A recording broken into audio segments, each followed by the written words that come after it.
ఒక ప్రభుత్వం చేసే తప్పుడు విధానాల వల్ల, సరైన సమయంలో యాక్ట్ చేయకుండా పోయేదాని వల్ల ప్రజలు ఏ విధంగా నష్టపోతారో ఇదొక ఉదాహరణ. ఆంధ్రప్రదేశ్ రాష్ట్రంలో ఏ ప్రోగ్రామ్ సరిగా జరగలేదు. సెంట్రలీ స్పాన్సర్ స్కీమ్స్ అన్నీ కూడా నిర్వీర్యం అయిపోయినాయి. దీనివల్ల ఒక్క ప్రాజెక్టు కూడా అమలు చేసే పరిస్థితి లేదు.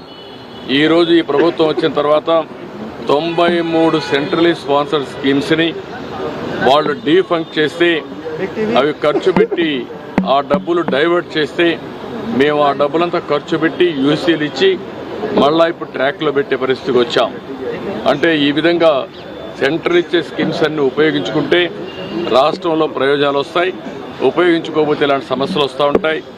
ఒక భయంకరమైన పాలన. అదే మాదిరిగా ఆ రోజు చేతగాని పరిపాలన వల్ల చాలా సమస్యలు వచ్చాయి. ఒక్కొక్కటి ఆ సమస్యలు పరిష్కారం చేసుకుంటూ ముందుకు పోతున్నాం. అందులో ప్రధాన సమస్య జల్ జీవన్ మిషన్ కూడా. దీనివల్ల ప్రతి ఒక్క ఇంటికి ట్యాప్ ద్వారా సస్టైనబుల్ వాటర్ వచ్చే విధానానికి స్వస్తి పలికారు, దెబ్బతీసే పరిస్థితికి వచ్చారు.